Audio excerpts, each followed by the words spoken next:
Hey, Pastor Randy, thanks for taking my call. So I'm not too long in the Orthodox world. I was brought into the church a little over a year ago. Okay. But my parents, who did a good, faithful job of raising me, at least in the Protestant church, to the best of their ability, the best of their knowledge, they're kind of interested. Me and my brother both converted.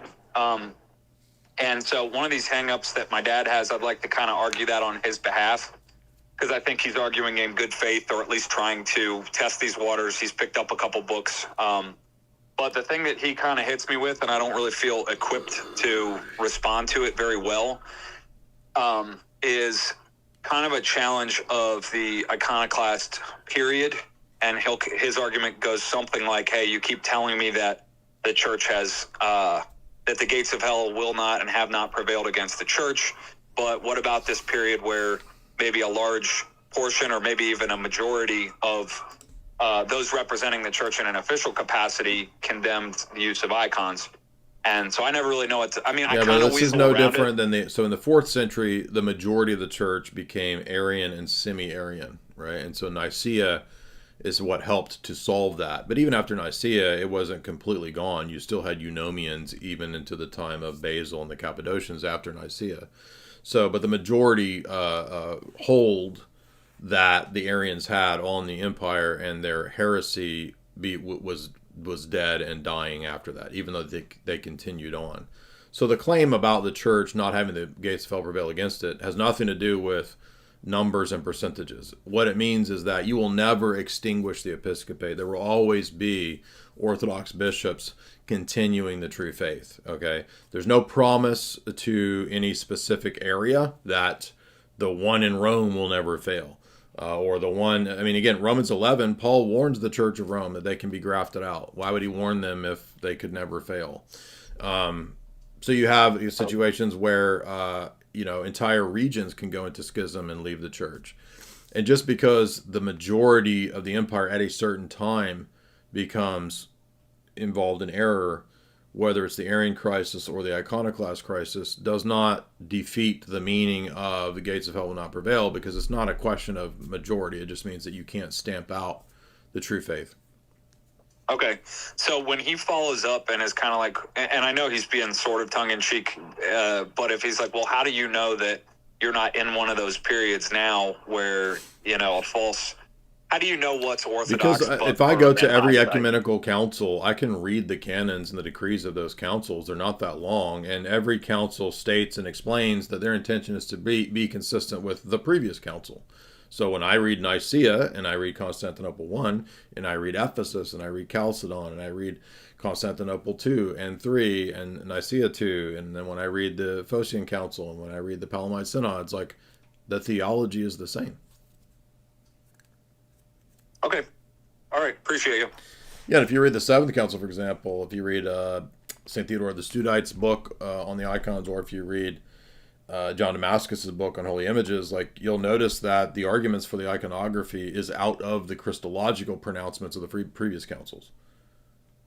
The energies doctrine and the divine hypostasis doctrine is the presupposition and the apologetic basis for the way that Theodore and St. John Damascus argue iconography. A question about iconography. Okay.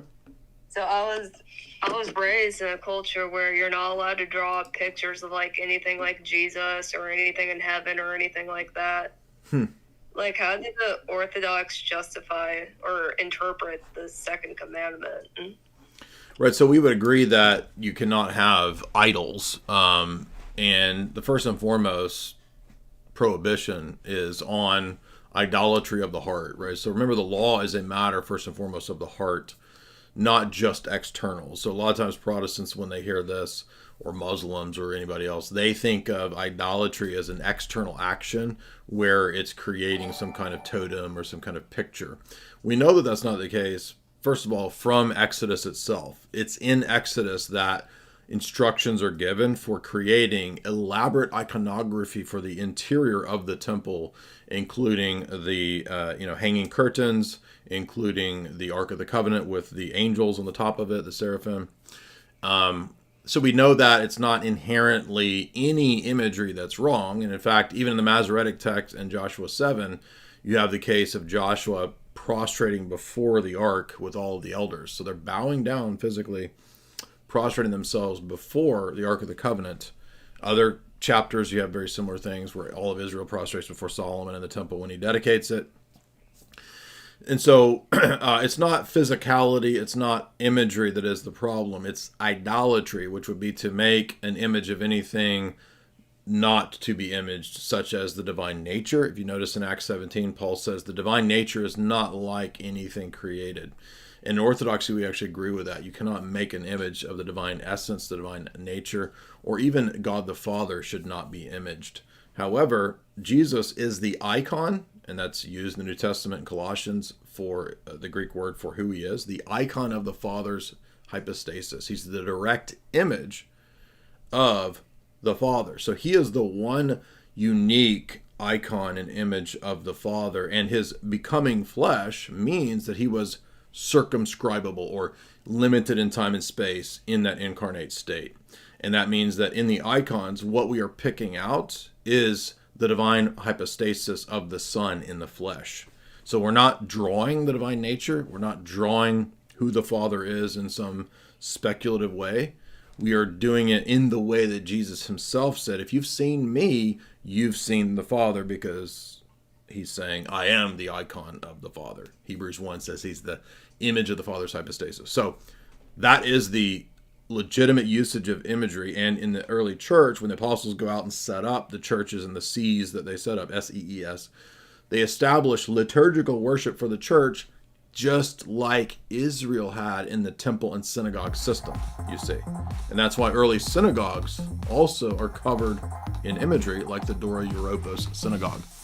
And so the early church was always pro-imagery. You can find, if you go to the catacombs in Rome, I went last year to Rome, to the catacombs. They're everywhere. I only went to one of the catacomb systems. You can see imagery. You can see Christ the Good Shepherd. You can see altars. They had all the same stuff, even in the catacombs, that you'll find in Orthodox Church. Oh, okay. That kind of answers my question then. Thank you. Yes, I would recommend our friends over at Orthodox Shahada made a great documentary on this very question. It's called Christian Worship in the Old Testament. Every Protestant and every iconoclast-minded or background person should watch this documentary. It's one of the best. We always end up recommending it. Lewis spent a tremendous amount of time on it. It's based on a couple of the texts, that, well, I didn't mention them, but it's based on Williams and Anstall's book. It's based on Louis Bouillet's liturgy book. It's based on Hugh Wybrew's Byzantine liturgy book. So it's actually partly based on arguments that Protestant scholars have written, like Wybrew. So it's not just some, Orthodox assertion. You can actually see all the citations from Protestant liturgical scholars, and Lewis just really walks through all the elements of Jewish temple and synagogue liturgy that carried over into the early church in the apostolic era and in the 1st and 2nd, 3rd centuries. So it's an invaluable documentary, even to the point of the similarity between the clerical vestments that the high priest wore and the way that you see an Orthodox bishop decked out. Their analogs, their fulfillments of one another. Did you say that documentary is on YouTube or? Yes, it's called Christian Worship in the Old Testament, and I've got it pulled up here on the screen. It's put in the chat for you guys.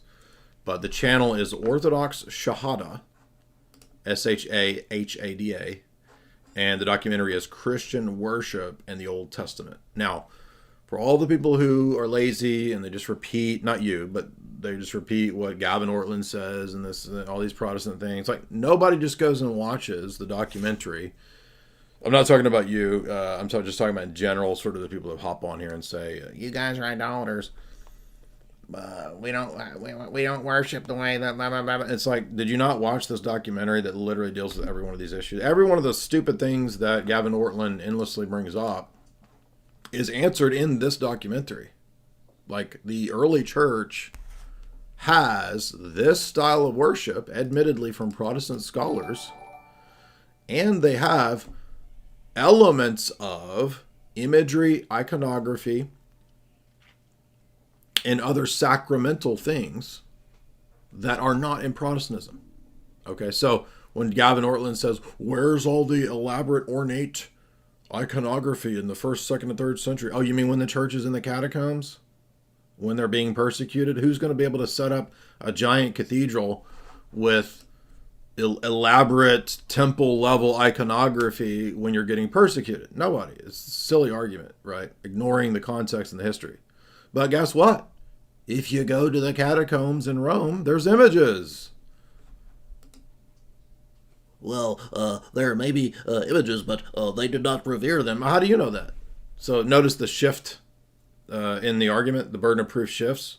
You can't prove there's images prior to the 5th and 6th century. Oh, really? So you give examples of the catacombs. Well, there's images, but you don't know that they were. So now you move the goalpost, now that we proved that there were images.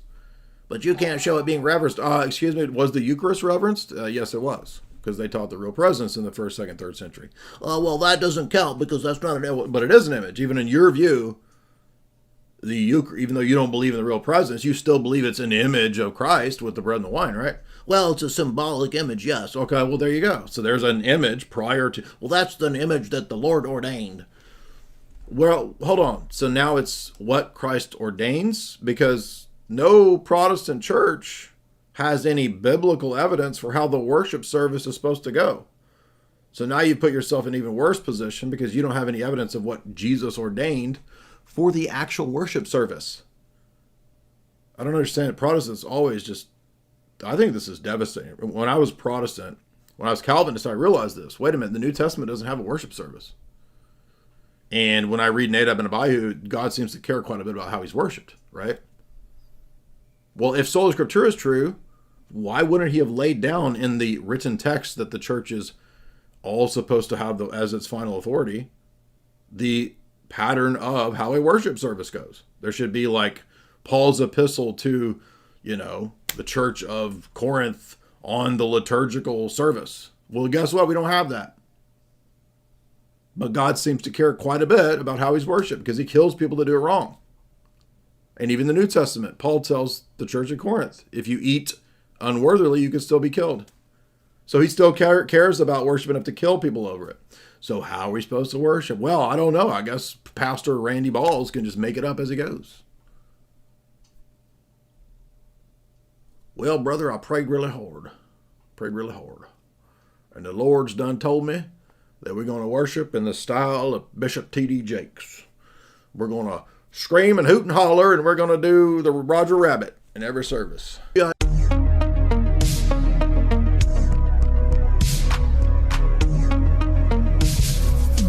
Divinity raises the humanity in Christ through theosis, and that's exactly what we experience.